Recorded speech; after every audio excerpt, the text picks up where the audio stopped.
Гласачи од изборната единица на конгресменот Питер Кинг се собраа пред неговата канцеларија на Лонг Ајленд. Едни да изразат противење на распитот за радикализацијата, а други поддршка. Меѓу поддржувачите и гласачот Ричард Лазаров. Дозволуваме влез на секакви луѓе со разни убедувања. Ако не верувате на американскиот начин на живот, нашата влада и законите, тогаш не припаѓате во Соединетите американски држави. Во САД има околу 7 милиони муслимани. Меѓу нив е и Кит Елисон, првиот муслиман член на Конгресот. И тој треба да сведочи на распитот.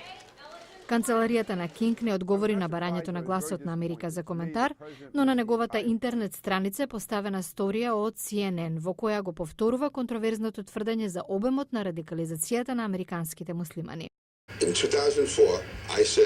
Во 2004 реков дека 80% од џамиите во Америка се под контрола на екстремистите. Тоа се базира на сведочењето од 2000-тата на Шејк Кабани, кој се појави на распит во Стејт департментот. За денес не знам, може да биде над 80%, може да биде под 80%.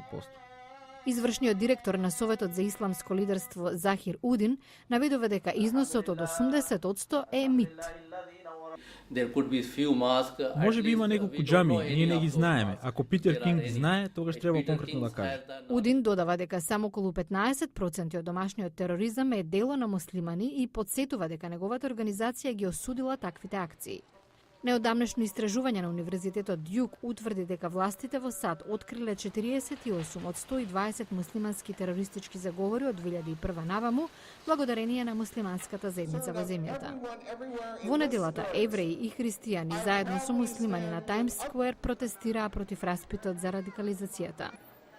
Извештај на FBI потврди дека домашните терористички закани рангираат од групите што заговараат предимство на белата раса, еколошките терористи, па се до антивладините екстремисти и сепаратисти. Но Кинг одбива да го промени фокусот на распитот.